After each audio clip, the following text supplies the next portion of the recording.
Haven't had one of these Monday morning sessions in a while. Happy to do it here after a very busy 3-day stretch from Friday to Sunday. It's Chris Onorato and Ashley Miller with the KPM Restoration Rapid Reaction. Ash, we have big news in college football, of course, the first real weekend of games.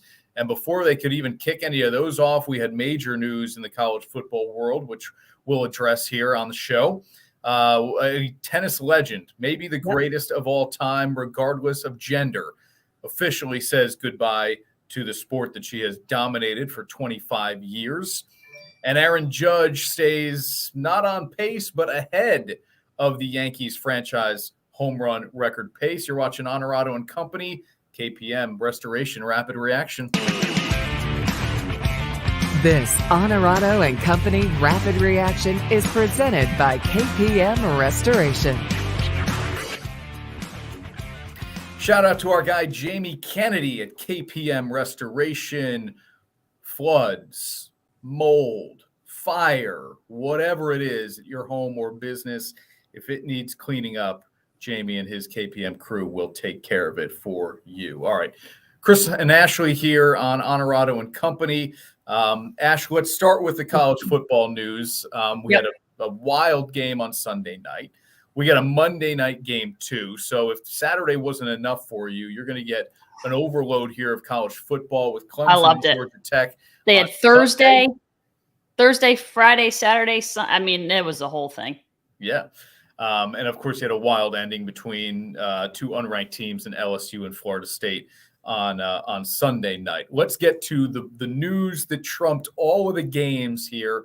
This news broke on Friday that the college football playoff is expanding from 4 teams to 12 teams somewhere between now and 2026. My guess is all of the financials have been forecasted. Why wait until 2026 to do this? There's going to be too much of a financial windfall.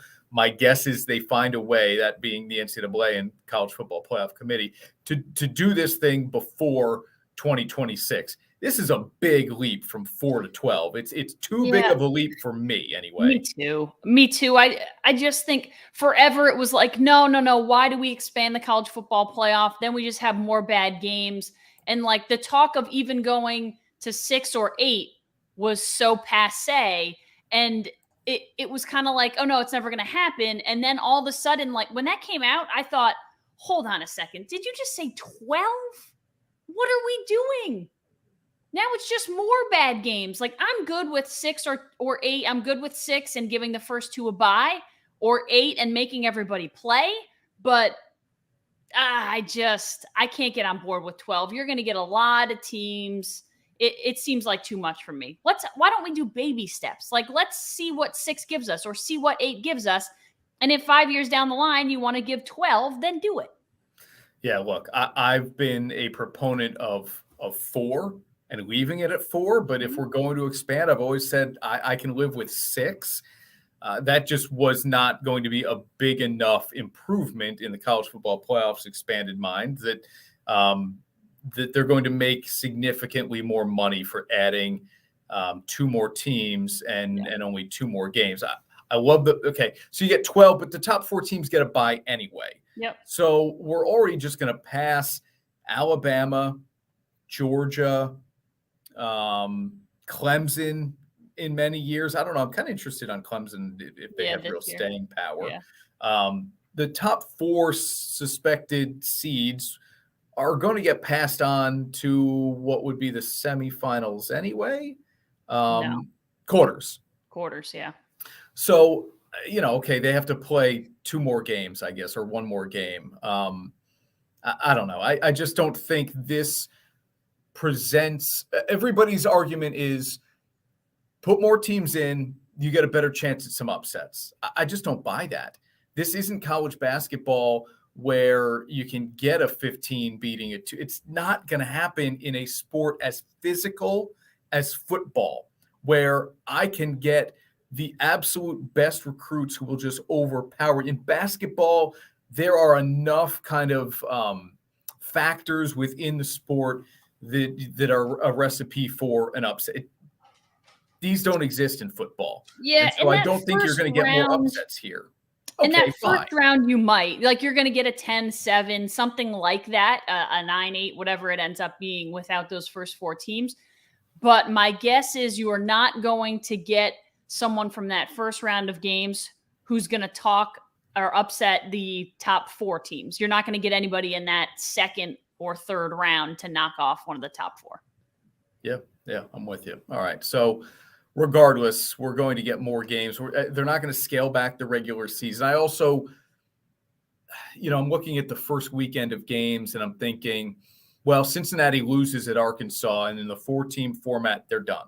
Mm-hmm. But in the 12-team, they're not. They're not. And that's good for them. No doubt. It's good for the fan base, and it's good for those players. And that is largely good for college football, that your season is not, quote unquote, over after one game. However, we're going to water down the regular season to a degree that you're going to get 2 loss teams, certainly, to make this playoff. I think you're going to have some years where a 3-loss team makes this playoff. Ashley is checking on her parents' dog right now, who we're sitting. He's being a pain this weekend. Thor is his name. He likes a lot of attention, as most dogs do. He's hiding over there behind the chair. Can you see him? Yeah. Panting. Usually you can just hear his panting. Yep, he's panting. So, that is good that teams are not going to now look at the rest of the schedule and say, well, what bowl are we going to that nobody cares about and our best players aren't going to play in anyway? Yep. So, okay, cool. We add more value to the postseason, but we devalue the regular season. There's always a price to be paid, and that is that every week now is not do or die in college football. Yeah, and I also think, so it's funny because when it comes to that, I always think you're right. One loss can eliminate a team, unless you're Alabama, unless you're a 1-loss Alabama team or a 1-loss Georgia team, that essentially eliminates you altogether, which in some cases, I think deterred people from playing those really big games because they were afraid of losing, maybe some of those smaller programs. Recently, the larger programs have said, no, now we're going to play these games because we can't afford the Appalachian State win or the FCS win. We need to go beat a really good team. Well, now you're expanding again. So where does that, you know what I mean? How does that change things again? Do big programs now go back to playing a little more cupcakes off the top and then schedule hard teams later on? I think that's the way that we'll go again, because now you can afford to play those cupcake teams and play the better teams later on. With 12 teams, those teams are getting in no matter what. The 2-loss major program teams will get in. I no longer, if I'm a Power 5 top tier program, I'm not talking about Ole Miss, I'm talking about Alabama. Mm-hmm. I don't have to worry about my strength of schedule outside of the conference. That will no longer matters. Yep. Hey, as long as I only have 1 loss, I'm in. Now, if I want to be worried about my seeding, I've got to win all of them and maybe beef up the schedule a little bit. But at this point now, you're telling me 12 get in. Strength of schedule means nothing for a Power 5 conference team now. Absolutely nothing. Yep. And some of these other programs, like a Cincinnati, I don't know that you have to tell Coach Fickle you have to go on the road to play an SEC top-ranked team like Arkansas. I think you could run the table in your conference and still be one of the top. You're in no matter what. So who's challenging themselves in the regular season at this? Aside from the teams you have to play in your conference, why am I scheduling anything out of conference where I might lose? Yeah, you're exactly right. It's gone back. Like I said, it's gone back in a way. We've gone back to prior days when, okay, they used to be able to get in to like a BCS type playoff, and now they will, because they don't need to worry about, hey, 1 loss doesn't kill me. They're always going to get in no matter what. If you run the table in your conference, no matter how small that conference is, whether it's the new Pac-12, Pac-10, Pac-8, they're going to put you in, because you're going to get 2 SEC teams, 2 Big 12 teams, 2 Big 10 teams. That's 6. Now you're going to add the Pac-12 champ and say you get some random like the American champ, obviously. You're going to get those teams in, and then you've still got more spots to give. So those teams are in no matter what. You run the table in your conference, no matter how big or small, you're in. How much do we care to talk about the games that took place over the weekend? Nothing that shook the college football universe by any means. Ohio State beats Notre Dame. It was not by as wide a margin as many of the experts thought it would be. Yeah. Notre Dame had a 10-7 lead at the half, in fact. Georgia absolutely blew the doors off Oregon, scored a touchdown on scored on their first 7 possessions, and they win 49-3 over the Ducks. And then Florida beats Utah, which is interesting here because a lot of people had Utah as maybe the sexy outsider team to get into the top 4. That will not happen now for the Utes as the Gators unranked beat them. We already mentioned the fact that LSU lost on a blocked extra point to Florida State. We saw a wild game between North Carolina and Appalachian State. We saw a wild game between NC State and East Carolina, some games that are not on everybody's radar. You're wearing a Syracuse hat, and the Orange look pretty darn good. They did look good. And I don't want to get like too excited because this is a team that's been so bad in the last few years. But the Orange finally looked like a competent football team. And that is all I would like to see out of them this year. I'm not going to not enough people probably care about Syracuse football for me to talk about it too much, but they've got a running back that's on every preseason award watch list in Sean Tucker, who will play in the NFL someday. And they've got a quarterback who finally in his 3rd year starting in Garrett Schrader looks to be like somewhat comfortable in an offense that's also new because they have a new offensive coordinator. So yeah, I'm excited for that season. I don't know how it's going to go. You've got like a team like Florida State also looks much improved. There are a lot of teams out there who I think this year are maybe going to surprise people and just how much better they will be. I think Syracuse might be one of them, and I think Florida State is one of them. Yeah. Ohio State will look a lot better than they did Saturday night. And Notre Dame played well, but the Buckeyes played a majority of that first half without one of the best receivers in the country, Jackson Smith-Njigba. He tweaked an ankle and was riding the exercise bike for most of that first half, and you could tell that deeply affected Ohio State's offense. They will get clicking. They will certainly score more than 21 points against most of their opponents the rest of the way. But a good look for an Irish team with first-year head coach Marcus Freeman that has been beaten up nationally because of the way it has performed on the big stages against top-ranked teams, and deservedly so. But this was a good look for Notre Dame to at least hang in there. The offense did nothing in the second half. They lack some explosive skill position guys, and that's going to be an issue in the games against USC at the end of the year, Clemson before that. But otherwise, the Irish should win really what's on their schedule. Those other two, we'll see. A 3-loss season for Marcus Freeman is not going to be a great look. 2, I think fans could live with. It's fine. And I think even just like you said, people expected that score to be much worse than what the final score was. I think just the look, the energy, everything that they came out with was, I think, what people wanted to see. And I don't know that the end result of the record is going to matter at the end of this season. They'll give him time. He needs time to he needs time to be able to put weapons on that offense. They've had injuries already that will affect the entirety of their season in their top wide receiver going out. So they need time to be able to build up that offense. But listen, defensively, I understand that Ohio State, if they played 5 weeks from now, that score would probably be a lot different. But defensively, they did an okay job. 21-10, I think you probably would have said, like, all right, I'll take that for a season opener against Ohio State. Everyone expects them to pound us. I think they probably would have taken it.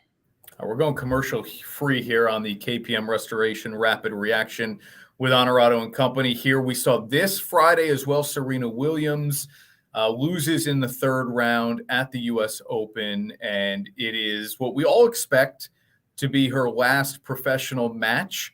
She left the door open in her post-match interview, like, never say never, but she's going to be 41 next month, Ash. And she is evolving, as she says, from tennis. If she were to take 6 months off, I just don't think she could come back and truly compete. It would kind of be a sad resurrection of a career. So for me, I think she says, you know what? I played really well for this week at Flushing Meadows. Let that kind of be the lasting memory people have, and maybe even I have, competing at nearly 41 years old, that I'm good to now really walk away and not maybe miss it some days, but not enough to go back into the sport. Yeah, the thing I hate when people leave the door open, and I get it. I'm not a professional athlete. It's like being torn away from the only thing that, not the only thing, but and the biggest thing you love.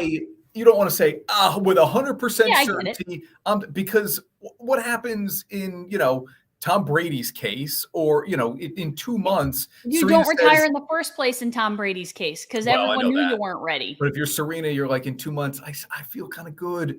I wish I could go back. We're not growing our family just yet. Maybe I can play the Australian Open. I'm just saying, sure. There's the absolutes in this life are tricky. Yeah. Listen, if you want to grow your family, I think the time is probably now. There's no other time for her. She, like you said, she's 41. If she gets pregnant and has another kid, then I think it's over, because you're now talking about a 9-month period. And then how much of a recovery? Probably 6+ months, 6 to 9 to a year to come back after that. Now you're 42, 43. And I think that becomes not doable. But we'll see. I don't know. I think the hardest part is like we saw in many ways glimpses of the old Serena. We saw a Serena that did not look like how she looked in the prior 2 or 3 matches she's played earlier in this year.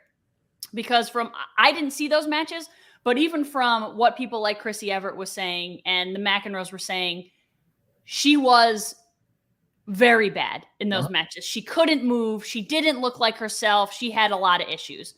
Well, she took some time.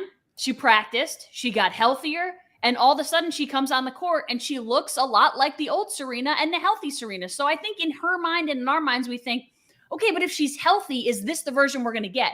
Because even if this is the version we're going to get, and it's getting to the 4th round of she didn't get to the 4th, I get that. But if she gets to the 4th round of the quarterfinals of a major championship, is that enough to keep her around or for her to want to keep coming back? I think it's enough for us.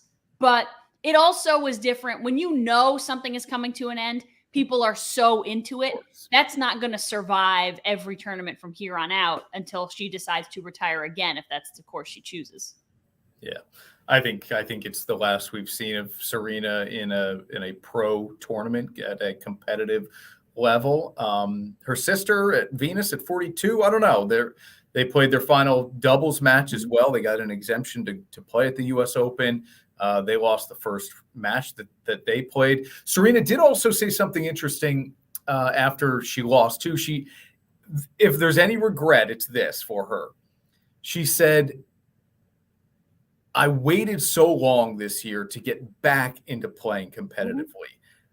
Now I feel like I'm playing well. And if I continued to play, I would just get better. So I think somewhere in her mind too, she was like, maybe I really could still do, like, I thought I was, that's done, what I mean, but maybe I really could still do this if I just, but the other side of this, Ash, is she's not at a point, even if, let's say, the family was full the way they wanted it, she's not at a point where she wants to play enough matches and enough tournaments every year to stay on top of her game. It's like, Tiger wants to just focus on the majors, and then he shows up and it takes 2 rounds from it's hard to do. Get going. They don't want to put that time and effort into it anymore. And who the heck could blame them? But it was a fun week watching Serena. The crowds were insane. The celebrities who showed up. Insane. It was absolutely wild. And it was a cool trip down memory lane. I enjoyed every second of it. Listen, I was locked in, as I'm sure the ratings for that will be incredible.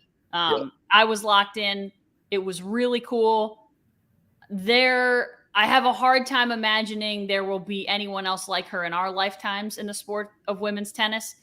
We're handing it off to someone like a Coco Gauff, who clearly, like, she's in the quarterfinals of the U.S. Open for the first time in her career. She's the youngest American to be there since 2009.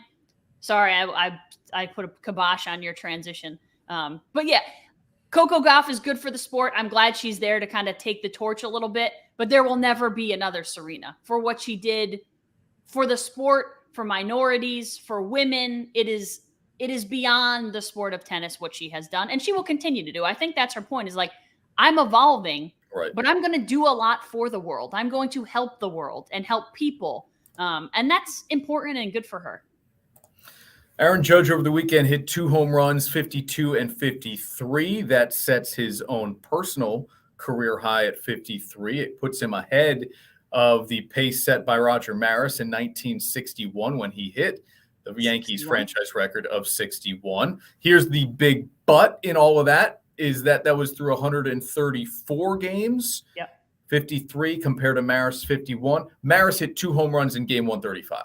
So unless Judge homers today, they will be on identical paces to get to 61. This is not going to be easy for Aaron Judge. He's got to hit 9 of them, and in fewer than 30 games.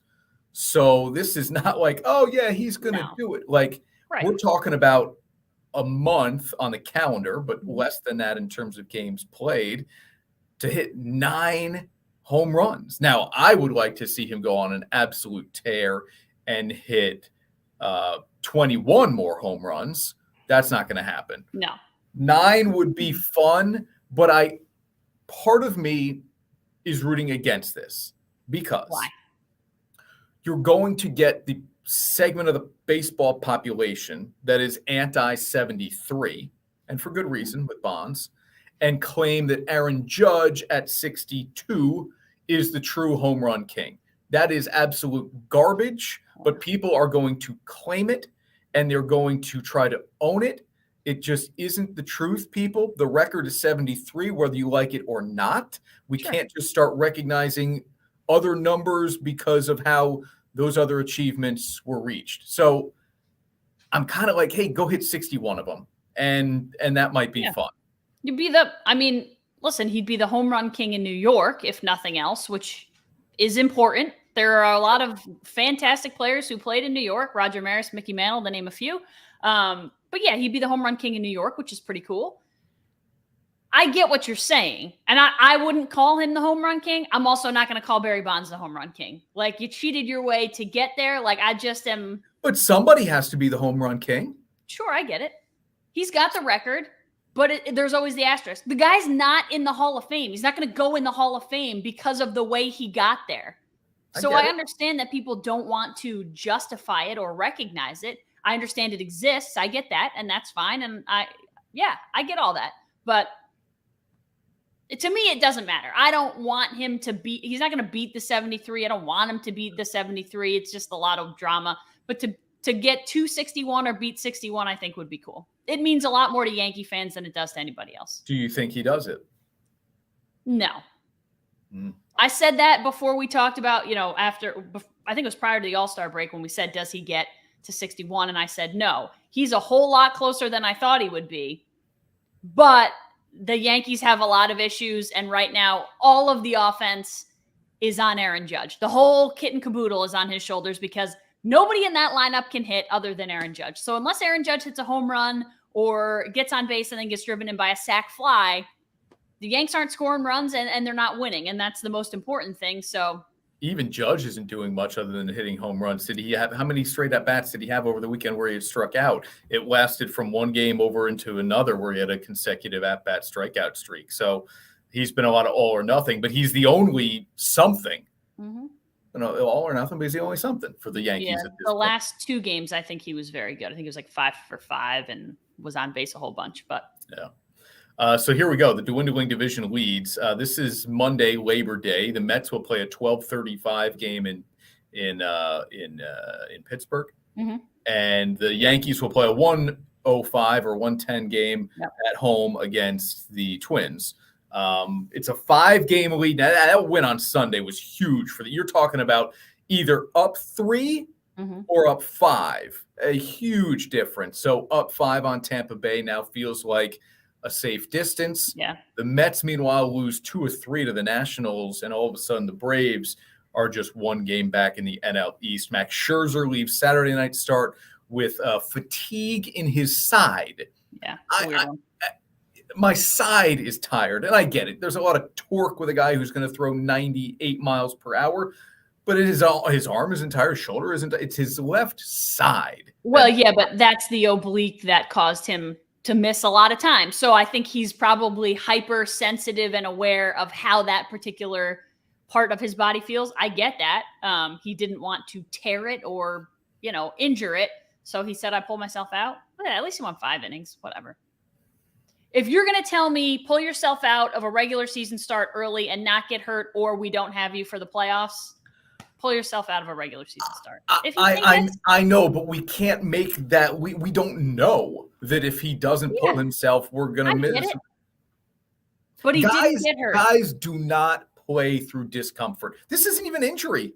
This is fatigue in his side. Guys do not play through discomfort anymore. They are so afraid of what might happen as opposed to trying to play through just a little bit of it doesn't feel perfect. I can't continue. If he felt fatigue in his arm or his shoulder or his calf, I think he would have kept going. I think the fact that it was the prior injury is why you say, I'm good. Billy wants to know more likely to hang on, Yanks or Mets? Boy. Well, the Mets have the softest schedule to end the season that you could ever imagine. Yep. And I know that's a smaller division lead, but if the Mets do what they should do, which is win a lot of those games, I think it's them. I think the Yankees have a tougher time despite the lead being 5 versus 1. I think the Yankees have a tougher time holding on to the division. So if I had to pick one, I'm going to pick the Mets. Let me ask it this way. Which second place team is a greater threat to take over the division? The Braves or the Rays? The Braves. I think so too. And that has to be part of it here too. Like, no, it is. But if the Mets are just going to continually win, then you can't catch them. That's the difference. Like the Yankees are going to lose enough, the Rays will win enough that's going to even out very quickly. I don't know that the Mets are going to lose enough even if the Braves are very good to catch them. Okay. All right, Ash. Enjoy the rest of Labor Day as you have labored here this morning. I'm at the TV station, obviously, having done the morning news. Well, not that obvious. You look like you're in a log cabin somewhere. Yeah, that's true. I do. We need a sign or something that says News Channel 13. I don't know. But these are good. I always say these days are not bad to be in the building. There's nobody else here. What do you think? Rapid react Friday morning to a Bills game. Sure, of course. Rapid react at midnight when I get up for work to a Bills game. Yeah, you won't have time for that. We'll see. All right. We'll do it at some point for the Bills game. Oh. NFL season opener. Yes, I know. We will no longer be without NFL or college football. It's kind of hard for me to even get my head around at this point. The summer flew by so quickly that I know that the NFL season starts this week. I just am unprepared. I'm unprepared. Yeah. No, me too. I get it. But we'll love it either way. All right, Ash. All right. Thanks for hanging out. Everybody, thank you for watching Onorato and Company, our KPM Restoration Rapid Reaction here. We are on News Channel 13's Facebook, Twitter, and YouTube every single Thursday morning at 10 o'clock. We'll see you then.